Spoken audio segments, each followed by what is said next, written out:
Hey everyone, how you doing today? We are so lucky to have Anna Kelly back with us for episode number 2. How you doing, Anna?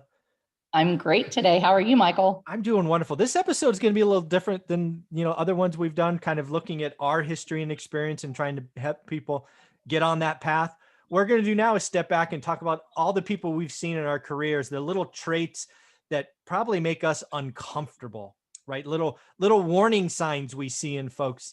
And I thought we'd just bat this around like tennis. The first one I'll talk about is some new investors get in front of me and I can almost see them vibrating, right?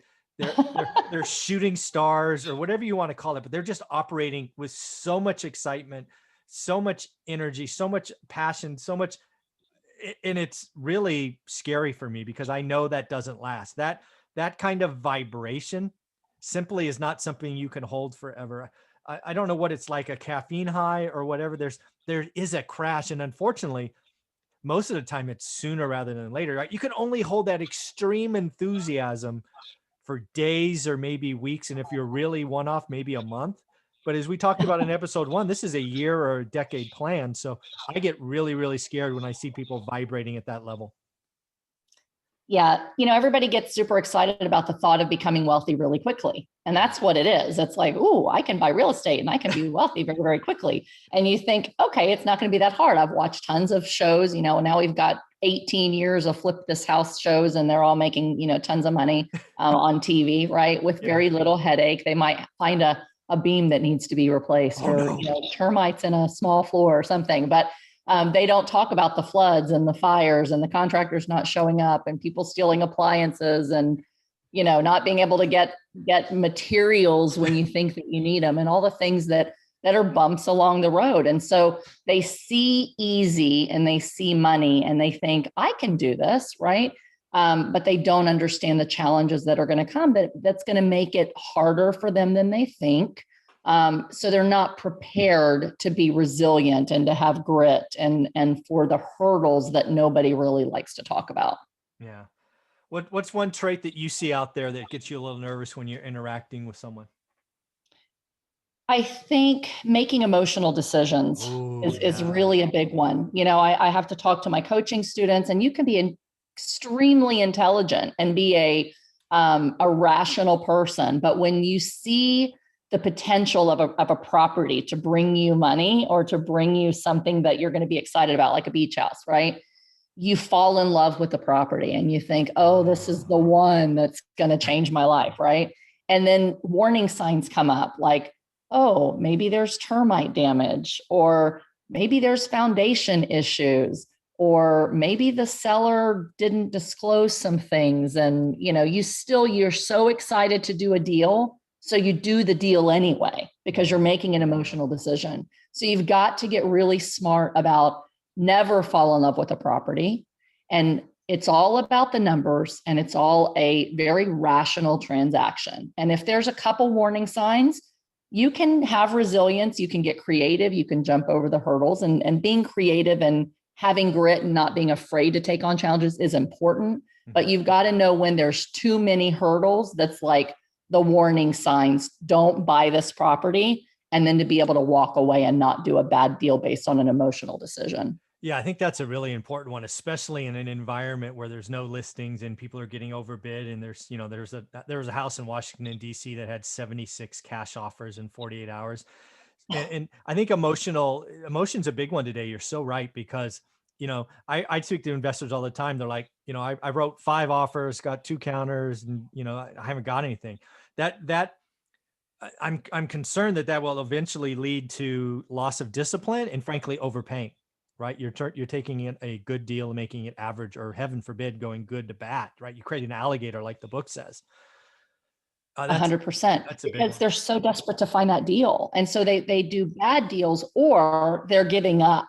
I see people now, this just doesn't work. I'm going to have to sit on the sidelines for the next 2 years until real estate changes. Well, when property is flowing, lending may be tighter, right? Exactly. And so you can make money in every market, but it takes a lot of hard work when deals are scarce and there's lots and lots of sharks swimming in that sea for a few fish. You either give up or you eat the wrong fish, right? Exactly. Where do these analogies come from? It's fun. So you don't want to do either. You want to stay consistent, know what actions to take, continue to take them, and not emotionally quit or emotionally buy the wrong deal. Yeah, folks, what I want to tell my students out there again is I want to remind you, I wrote 250 offers last year and got nothing, right? Out of the MLS. That's just where you are. It's just a fact. I don't say it to brag. I just say it, well, I wrote more, right? I mean, you know your numbers, you write a good deal. If it doesn't happen, it's okay. But I want you to celebrate writing a good offer. That's where it starts. Right? Yes. And if you wrote a good offer and you know your numbers and they don't take it, who cares? Write another one, right? You just keep moving forward. And I do think inventory is going to rise as we, get past this event. So don't give up now. Oh my God, we got through 2020 Q1.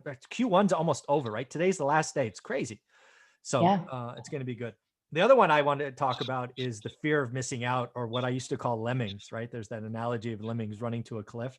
I really experienced this in 2006 when people were flipping contracts on unbuilt condos, and that it was so scary that was all everybody talked about. The closest experience I had to this is back in 2000 when it was the .com crisis. Everybody was flipping stocks. It sometimes get to that area where it's almost like this. I don't know if I've never been in a hurricane or tornado, but it's like this vortex gets tighter, and tighter, and just pulls more people in. I'm lucky when I see that. I'm like, I am going the other way, because that's dangerous. Yes. Yes. It's Buffett has said, when people are greedy, be fearful. And when people are fearful, be greedy, right? Yeah, when everybody is greedy and everybody thinks, they've got the next deal, you tend to get greedy too. And then you're, making stupid decisions. So you've got to be able to kind of see, where are we in the market? What's happening? And keep discipline. It's kind of like we talked about in the first video today. You've got to know what your financial goals are, right? So what are your financial goals? Don't get so greedy that you buy the wrong property that's not even going to help you move the needle towards your financial goals. So to the point about properties, 70 offers, cash offers on properties going for way too much. If your financial goals are you need more income and you want financial freedom, you have to have a cap where you cannot pay more than X, or you're not going to be able to have enough cash flow coming in after your expenses to meet your debt service and have extra cash flow. What happens is people are competing against others who are buying properties for different reasons, right? So many investors right now, they're afraid of the deflation of the dollar. And so they just want to park their money in a safe place that they think is going to maintain its value. So you're competing in single family space against people who want to move up and buy a different house. You're competing against property flippers. You're competing against turnkey rental investors. You're competing against people that just want to park cash and hope that it's going to be safe. But if your goals are financial freedom and income, you can't compete with those people right now that are looking for that particular property, because they're going to outbid you every time, or you're going to buy something, make very little cash flow, and then you have a huge opportunity cost loss where you could have put that money in another property by being a little more patient and only doing deals that pencil and move you towards your own financial goals. So that's really important right now. Yeah. You have something else you see in folks when you interact with them that's kind of a warning for folks? I think getting in too far over your head in the wrong niche and in the wrong way, right? So a lot of people, I play in the multifamily space primarily, right? And so I see a lot of people that are like, multifamily is the only way to make money. And since I haven't ever done it, I'm just going to partner with people that I meet on Facebook, and we're going to buy a property, and none of us have any idea what we're doing, but it's all going to be okay. Yeah. Right. And so you see people jumping in and they're raising money for other people, and they don't realize they're violating SEC rules and state broker dealer rules. And you can't just go raise money for other people's deals and be paid for it. Or they're taking a lot of risk, big properties, and they've never even owned a single rental property on their own. There's a danger in that. And so I think that it kind of comes with fear of missing out. It kind of comes with shiny gold object syndrome, right? Yeah. This is going to be the fastest way to do it. So this is how I'm going to jump in. And people don't really take a step back and say, what are my financial goals, right? Because that's number one. What are my skills, and where might I best marry my skills with the opportunities that are out there today and get in a low risk way? We're taking on way too much risk, and we're getting in a way that's not necessarily best for us, right? So some people may be great contractors, but they don't know how to budget. They're living check to check. They should not be deciding, I'm going to learn how to underwrite deals, and I'm going to go, buy a big property and then bring investors along when they haven't done it. Like, buy something small, fail small, and find the area in real estate that you're really bent toward, and partner with other people that have the opposite skill set. So if you're a contractor, you want to buy a rental property, partner with someone who has a financial mind, who has, a strong financial background, who can get loans, right? And work together on your first couple of deals.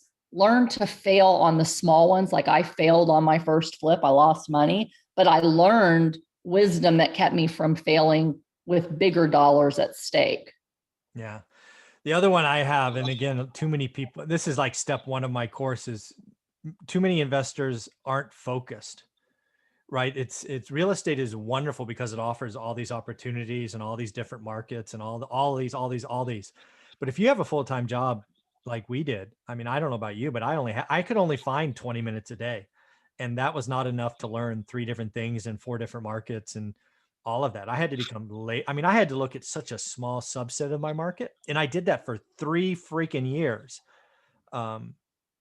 It's just better, right? Save time, make positive progress. Don't get distracted. Don't mix data points, because you just confuse yourself going 50 directions an inch at a time, right? 100%. That's what I call squirrel syndrome or shiny gold object syndrome. Yeah. Because again, it comes back to not really knowing what your financial goals are. You just think, I need to make more money and I'm going to do it in real estate. You meet one guy that's like, self-storage is the only way to go. You meet the next guy that's flipping properties is the only way to go. And you meet the next guy that's small singles or small multis or large multis or mobile home parks. Everybody has their niche, and they want to tell everybody that it's the fastest way and the only way. And so then you kind of go, okay, let me try this and try this and try this. Real estate isn't something you can just try, go out and make a few contacts and then, oh, well, that didn't work, so let's go change gears. Like, pick a lane based on your financial goals and what you're trying to achieve. And then once you pick that lane, commit to it for a year. Don't look at anything else for a year. Yes. Every single day, say, what is it going to take for me to buy that? So let's talk about, I want to buy my first single family rental. For a year, let's learn how to evaluate single family rentals and make sure they're going to meet the cash flow requirements that I want. And then let's spend some time finding 2, no more than 3 markets. And then every day, look for properties in that market, learn what they sell for, learn what they rent for, and just make offers, just like you said, over and over and over again. Yeah. When you get an offer accepted, then you can spend time learning about, okay, how do I manage them? Who do I give them to? But take them in bite-sized chunks in the lifestyle of finding that deal. And every single day, take action to the next step before you move on to something else. And if you don't do that, you will give up on every niche way too fast. You'll never accomplish anything, and you'll give up and say real estate doesn't work. Yeah. And you'll be confused, and you will have just utterly wasted your time. You should have just gone out for a walk with your family or played in the park. I mean, it's just, time is the only thing you can't get back. Money can be replaced. So right. Crazy. Any closing thoughts on this? This has been a fun conversation. I think, the biggest thing is it all comes back to know what you want. Be realistic that it takes time, and be committed to take the time to learn, something new, take daily actions, one rental at a time. And then once you've accomplished the one thing, then move on and think about the next. Yeah. Just focus in daily execution, folks. Again, it only takes 20 minutes a day. When you get good, it's 10 minutes a day. So yeah, this is a lot of fun. I look forward to episode number 3. That's going to be a good one.